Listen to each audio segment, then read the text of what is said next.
Welcome back to Ford Friday. We're once again working on our 1965 Mustang rebuild project. Now last time we got our 2015 all apart, basically turned it into a go-kart. If you missed that video, link's up there. This time we're going to start getting our 65 apart so that all these parts can be grafted into that one. Let's get started. So we're going to start by pulling the gas tank out, which is also the trunk floor. Remove the mat and take out all the self-tapping screws that hold it in.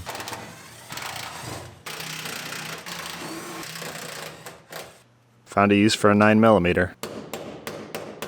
Hammer it on there. That rusted out 3/8 off. There's always one, or in this case 2.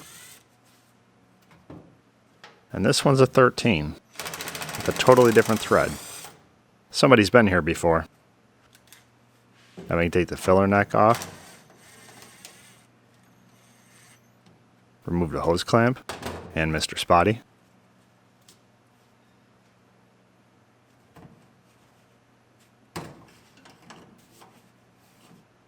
Pull the gas cap off.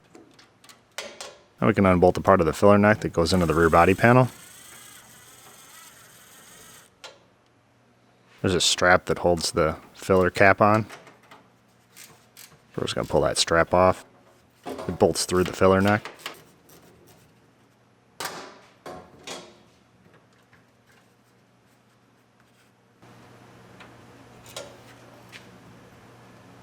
Put the nut back on there so we don't lose it. Now we can slide the filler neck out.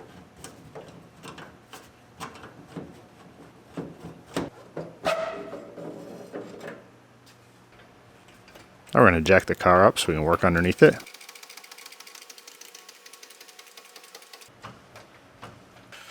Throw our jack stands under the rear end.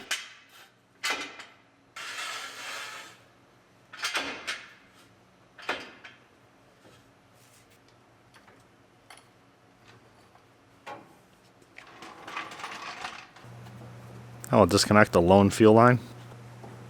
Pull the hose clamp off and slide the hose off. Put it somewhere so hopefully it won't end up all over the place. Disconnect the wire for the sending unit. That's it. No pumps in here. Now we're going to jack the tank up a little bit. We're just going to keep a little pressure on it. We don't want to jack it up too much because it'll collapse the tank. Just want to put a little tension on it. Now we're going to break this seam sealer. It's house caulk at this point. We'll just start breaking it loose, lift it up all the way around until it's free.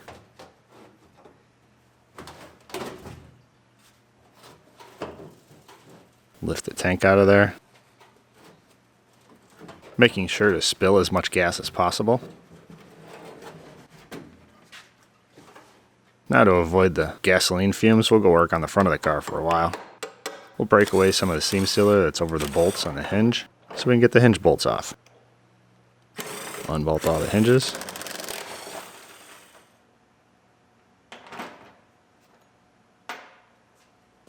And lift the door off. No wires in this door. Dig out the rest of our bolts. And take them off. Lift the door off. So when I took the bolts out of the hinge, these plates go on the inside. They just fell out. Nothing holds them in except for the bolts and the hinge. It gives you lots of adjustment up and down and front to back, but it makes taking the door off like this and putting it on a little more difficult. This is where I prefer the newer cars with the self-aligning bolts, but they don't have as much adjustment. So there's trade-offs. Now I'll pull the seat out. Hopefully the next time it returns to this car, it'll fit right in. Interesting. Some tin foil wrapped around a fuse. Wonder what the rating on that is. I can disconnect the wiring harness for our steering column. Unbolt the steering column.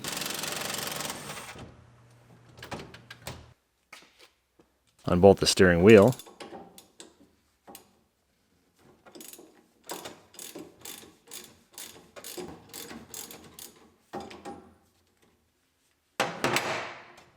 Don't feel like getting a steering wheel puller, so we're going to try a different method. Hold a little tension on it while you tap on the center, lightly, and it's enough to get it free. Now you can pull the steering column off the steering shaft. Just slides out.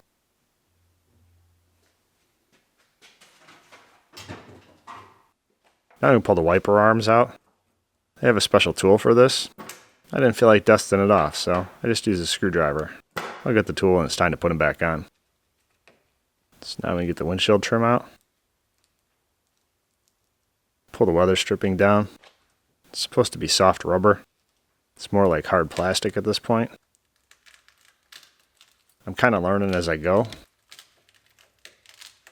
So if I'm not doing something right, too bad. It worked for me. Got one screw out. And lost my patience. So we're going to go work on something else so we don't break anything. We'll pull the driver's side sun visor out. Bunch of Phillips screws. I'll pull the rearview mirror out. We'll just work our way across. Pulling that header trim down. Now the passenger sun visor, or what's left of it. This one had a few more screws. Somebody's been here before. So now we're back to our driver's side A-pillar. I found a couple more screws in there. I couldn't see the Phillips head in them before. I thought they bolted in from the inside, but they were just like the other ones, filled with glue. So I got the Phillips head in there and was able to take them out. Now that upper header bolts in from the inside. The nutserts were kind of stripped out, so you hold a little tension on the molding as you take it out. It'll help it unscrew. Do that on both sides.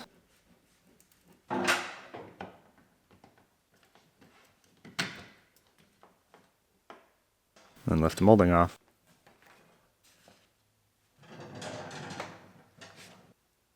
Now we're onto the passenger side A-pillar. Some door and window weather stripping for a house. We'll just peel it back.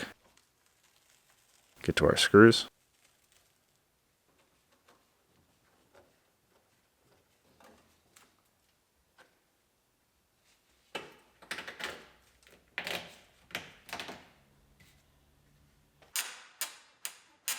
This one had a few more screws for the outside molding. Pull it out.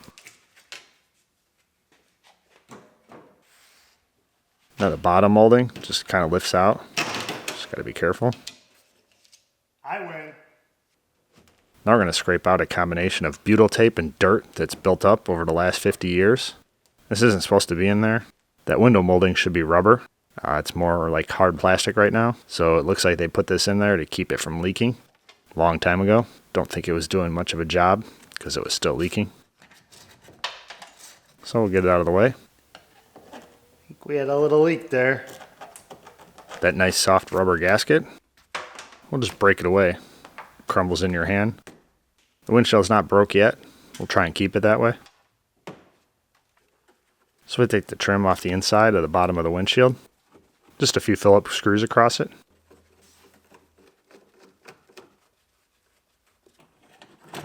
And lift it out of the way.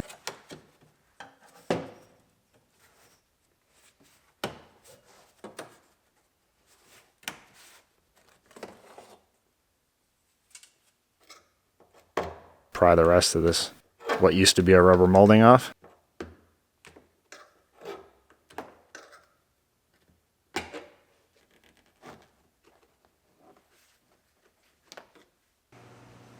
Push the windshield out. And that molding actually just kind of fell out. It's supposed to go all the way around the window. So now with three sides out, we can just kind of lift it out. That windshield's pretty heavy. It's about twice as thick as newer cars. They just don't build them like they used to.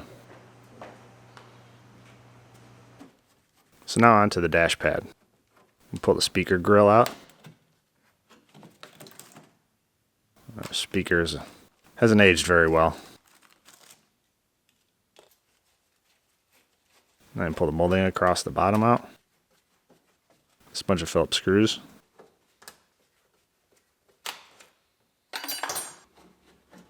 Now we'll unbolt that speaker. seen better days. In the pile. There's one screw in the dash pad. Then we're going to unclip the defroster vents, or what's left of them. Kind of paper, and they kind of didn't age well. A couple bolts on the dash pad. I'm going to pull the instrument cluster out. One screw in the top of the instrument cluster was a little bit too long. It went into the dash pad. So now we'll unplug the speedometer cable and then unplug all of our lights and gauges.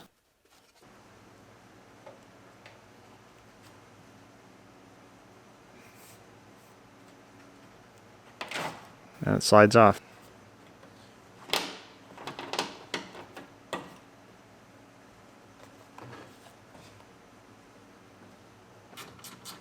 So now we can unbolt the glove box door. There's just 3 bolts across the bottom. Whips out. It's also pretty heavy. I can pull the glove box itself out. When I say box, it's actually a cardboard box.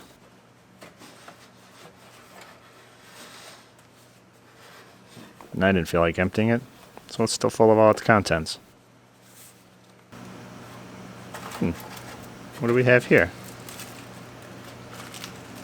Aww. Looks like I'm not taking up smoking today. Now we can unbolt the heater box. A few bolts for the blower motor on the firewall on the outside. We can pull off what's left of some of the ductwork inside. Thinky. Now we can disconnect the cables. I win.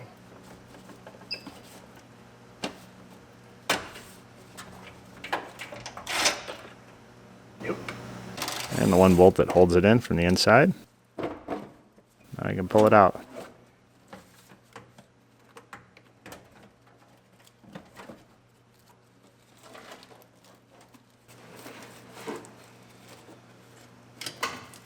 Take the whole assembly out.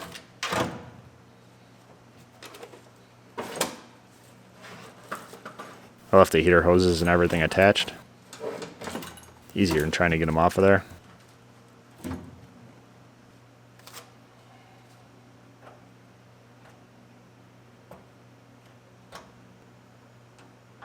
I'm going to pull the radio off.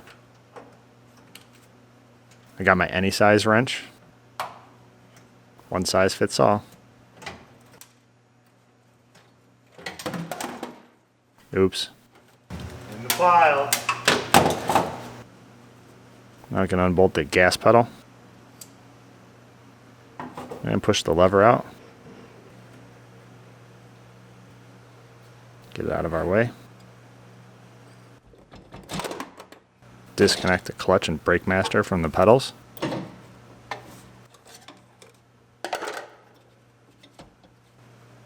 And disconnect the single brake line from the master cylinder. Unbolt the master cylinder.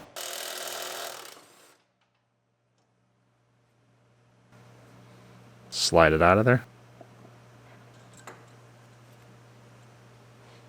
Unplug the wiring harness from the bulkhead. Push the clutch linkage back through.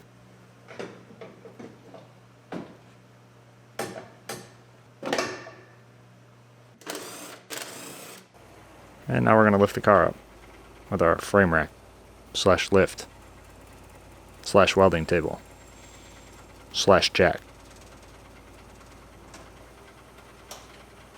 Throw our jack stands under it.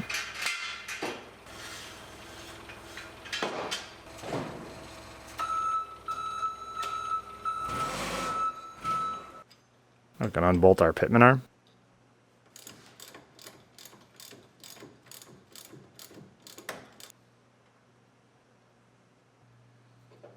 We'll use our patented pitman arm removal tool. And then feel like going to get the right one. So you use what you got.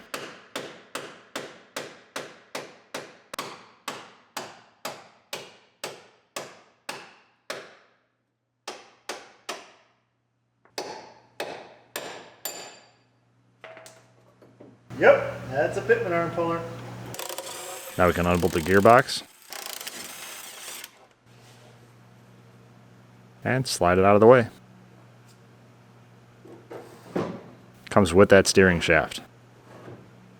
really inconvenient.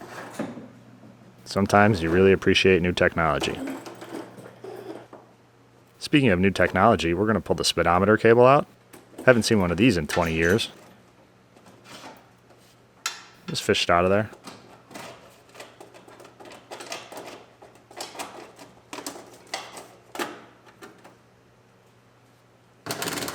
Now we can unbolt the pedals.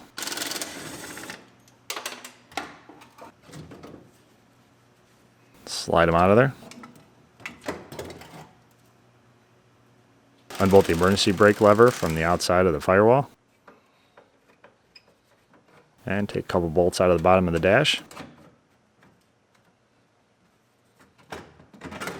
And it comes out. Now we can unbolt the air conditioning. And by that I mean vent. Now we can take out the heater control panel. A couple screws from the back. Linkages and everything come with. Cables, whatever you want to call them. Pull the cigarette lighter out.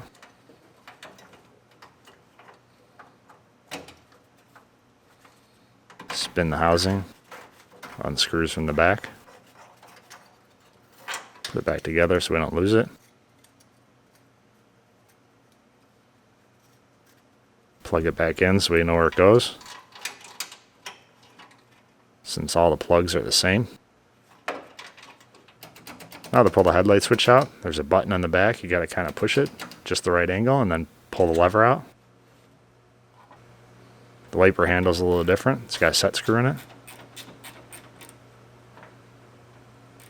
Unscrew the set screw. And unscrew the bezels off of both. And the switches will come out. Put the bezels back on so we don't lose them. Put the headlight switch in, you just push it back in. And that button will click back in. Good to go. Unscrew the bezel from the wiper switch. Loosen parts. Put them back on.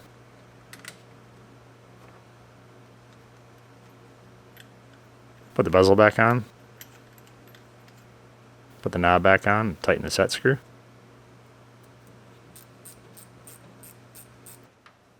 Now onto the ignition switch. Turn it to accessory. We use our patented Ford ignition lock removal tool. Available at any Office Depot or Office Max. Turn the lock cylinder a little bit and it pulls out. Once that's out, you just kind of push the back in and turn. The bezel comes off. It's on a spring.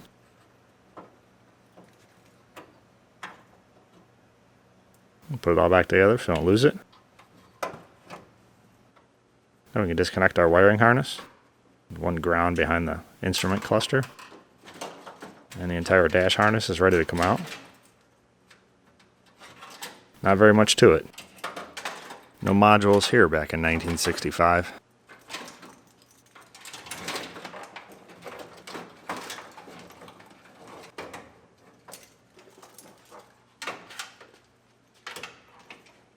Oops, we forgot. The headlight dimmer switch. If you've ever used one of these, you're old. Like me.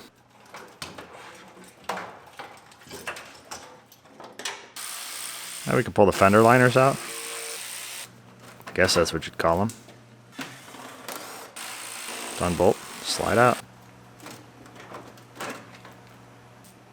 I'll pull the door striker out. Good thing it wasn't tight. You can get a whole lot of leverage with that tiny little ratchet.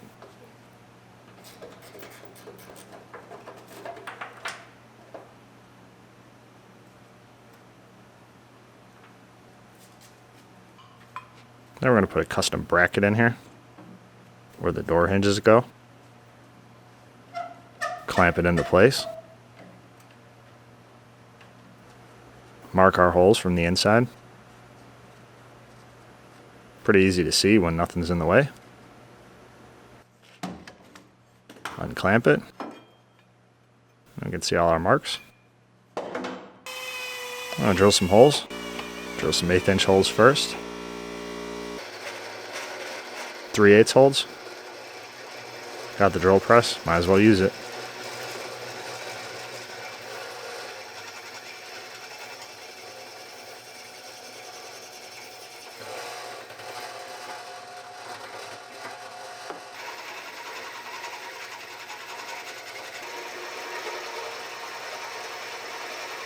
Drilled the hole just big enough for the bolts. There's no tolerance. I hope I got them right.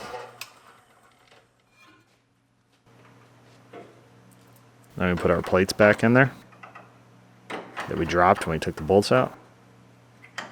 We'll put the front bolts in just to keep those plates from falling out, so we don't have to play hide and go seek.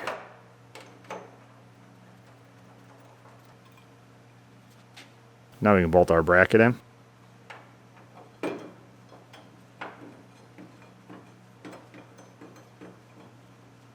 Hey, look at that. I got 2 right so far. Let's try for 3. Hey, all 4. What do you know? Sometimes you get lucky. Now we're going to center it, both up and down, and front to back.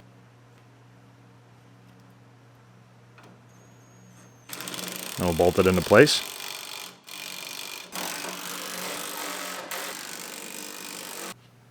Now we're going to mark another piece of angle iron for our striker.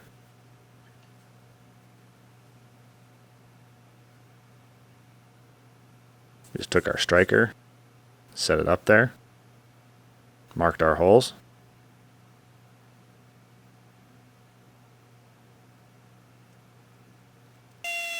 We can drill our holes. Back to the drill press. These are a little smaller. These are 5/16 Freedom units, of course. Now we can bolt our custom striker in.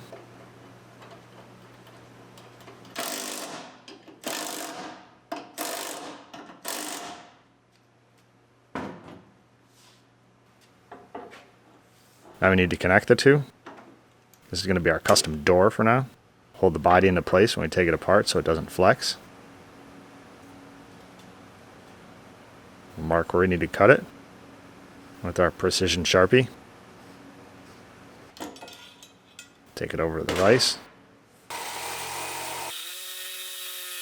Mr. Sawzall doing work.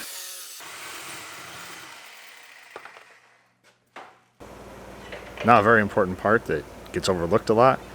We need to set this thing down on the ground before we actually weld this into place, because the car being up on jack stands will actually change how everything fits. The door gaps will change. We want them all to line up when the car is sitting on its wheels, because that's where you're going to find it most of the time. Hopefully. It is a Mustang. And more important than things fitting properly, we need to take it outside and take pictures for Instagram.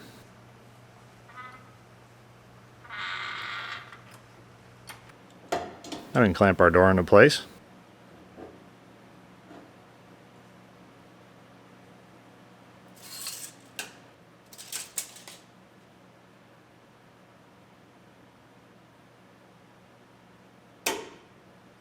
Measure it, make sure we got it right. Not super important, but I would like to keep it level with the rocker, just so I have a continuous measurement that I can use later if I need to. Got it where we want it. Now we'll tack it in.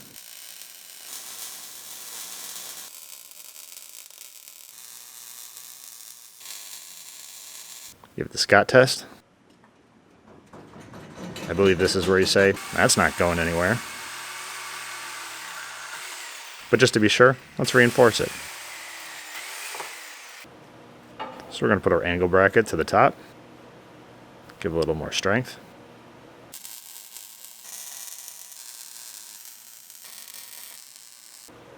And one for the bottom. Put it in there. Mark the 2 ends.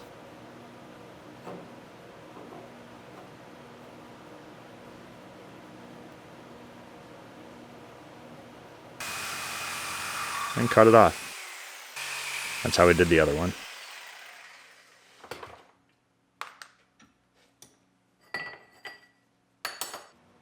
Put it into place. Weld it in.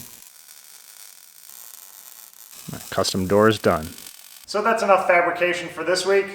I need to save something to look forward to next time. Next time, we'll make the brace for the other door, and then we'll make some cross braces to connect the two. That'll keep the body from moving in and out when we cut the floor out of it. So once we get all that done, it's time to start cutting. Maybe next time. But that's it for this week. So like this video if you found it interesting, share it if you think somebody else might. Subscribe to see the rest of this build, or whatever else I'm working on. As always, thanks for watching, and I'll see you soon.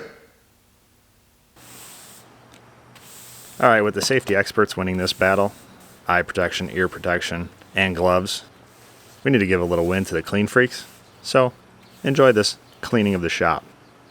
We pushed the car outside to take pictures, so I figured I'd clean the floor up before we put it back in and start making another mess. Enjoy it while you can, clean freaks. I'll be putting dirty parts back on before you know it.